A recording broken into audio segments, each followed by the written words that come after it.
The Red Badge of Courage, Chapter 21.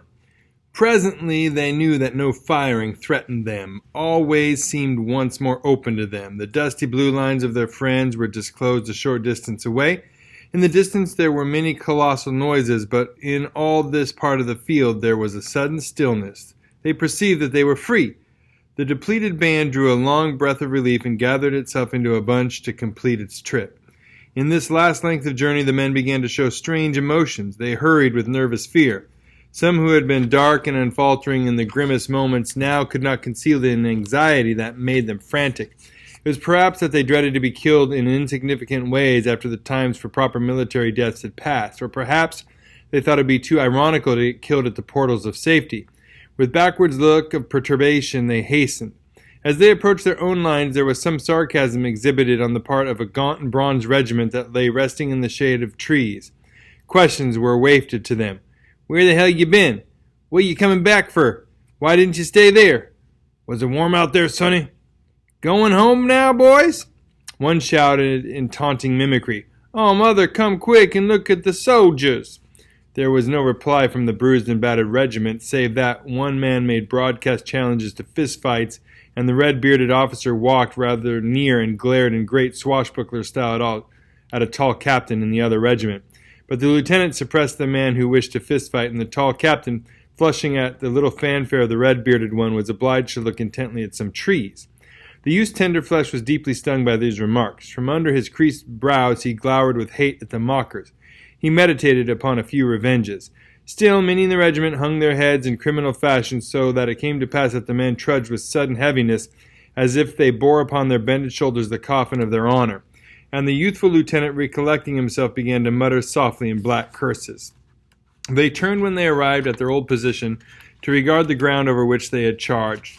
The youth in this contemplation was smitten with a large astonishment. He discovered that the distances, as compared with the brilliant measurings of his mind, were trivial and ridiculous. The stolid trees where much had taken place seemed incredibly near. The time, too, now that he reflected, he saw to have been short. He wondered at the number of emotions and events that had been crowded into such little spaces. Elfin thoughts must have exaggerated and enlarged everything, he said. It seemed then that there was a bitter justice in the speeches of the gaunt and bronzed veterans.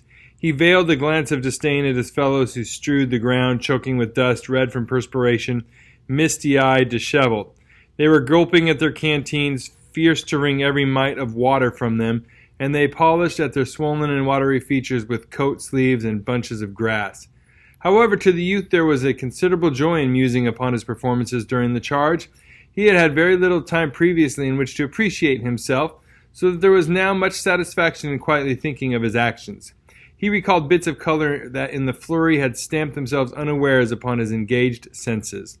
As the regiment lay heaving from its hot exertions, the officer who had named them as mule drivers came galloping along the line. He had lost his cap, his tousled hair streamed wildly, and his face was dark with vexation and wrath.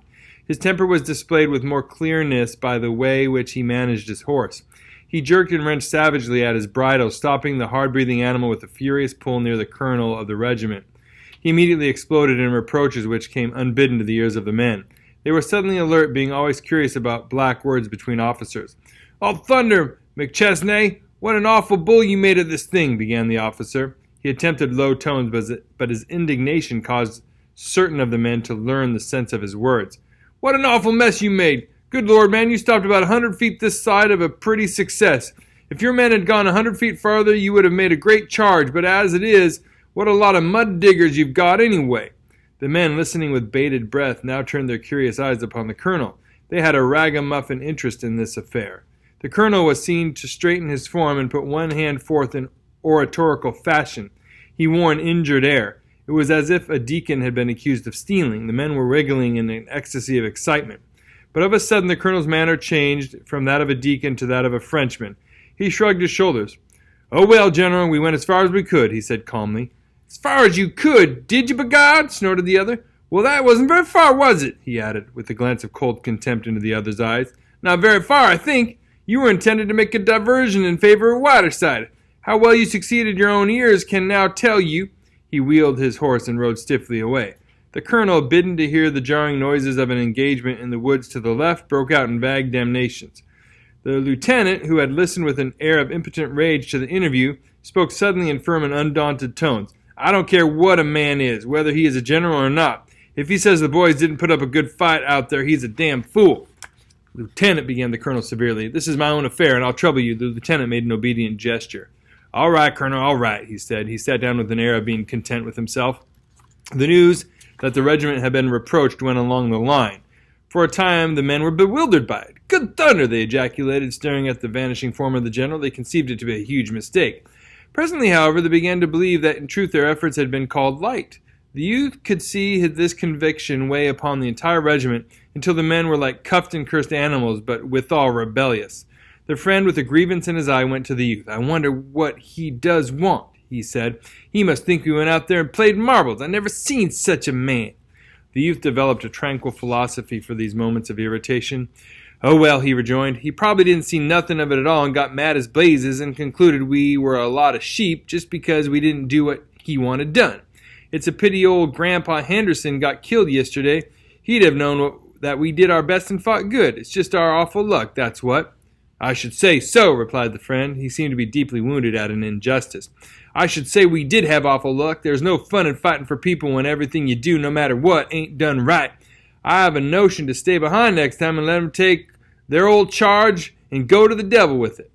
The youth spoke soothingly to his comrade. Well, we both did good. I'd like to see the fool that would say we both didn't do as good as we could. Of course we did, declared the friend stoutly.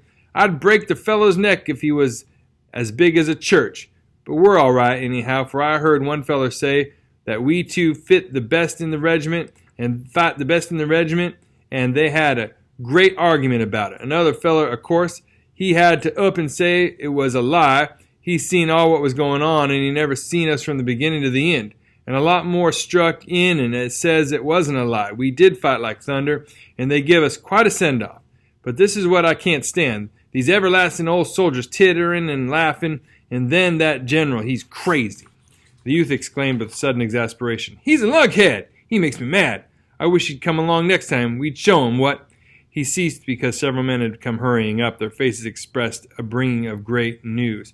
Oh, Flem, you just oughta heard, cried one eagerly. Heard what? You just oughta heard, repeated another, and he arranged himself to tell his tidings. The others made an excited circle. Well, so the colonel met your lieutenant right by us. It was the damnedest thing I ever heard, and he says, he says, Mr. Hasbrook, he says, by the way, who was that lad what carried the flag? He says, there, Fleming, what do you think of that? Who was that lad that carried the flag? He says, and the lieutenant, he speaks right away. That's Fleming, and he's a Jim Hickey, he says right away. What? I said he did. A Jim Hickey, he says. Those are his words. He did, too. I say he did. If you can tell the story better than I can, go ahead and tell it. Well, then keep your mouth shut. The lieutenant, he says, he's a Jim Hickey, and the colonel, he says, he is indeed a very good man to have. He kept the flag way at the front. I saw him. He's a good un, says the colonel. You bet, says the lieutenant. He and a feller named Wilson was at the head of the charge and howling like Indians all the time, he says. Head of the charge all the time, he says. Feller named Wilson, he says. See there, Wilson, my boy? Put that in a letter and send it home to your mother, hey? Feller named Wilson, he says. And the colonel, he says, where they indeed? My sakes, he says. At the head of the regiment? He says, they were, says the lieutenant. My sakes, says the colonel, he says. Well, well, well, he says. Those two babies? They were, says the lieutenant. Well, well, says the colonel. They deserve to be major generals, he says. They deserve to be major generals. Youth and his friend had said, you're lying, Thompson. Oh, go to blazes. He never said it. Oh, what a lie, But despite these youthful scoffings and embarrassment, they knew that their faces were deeply flushing from thrills of pleasure. They exchanged a secret glance of joy and congratulation. They speedily forgot many things. The past held no pictures of error and disappointment. They were happy, and their hearts swelled with grateful affection for the colonel and the youthful lieutenant.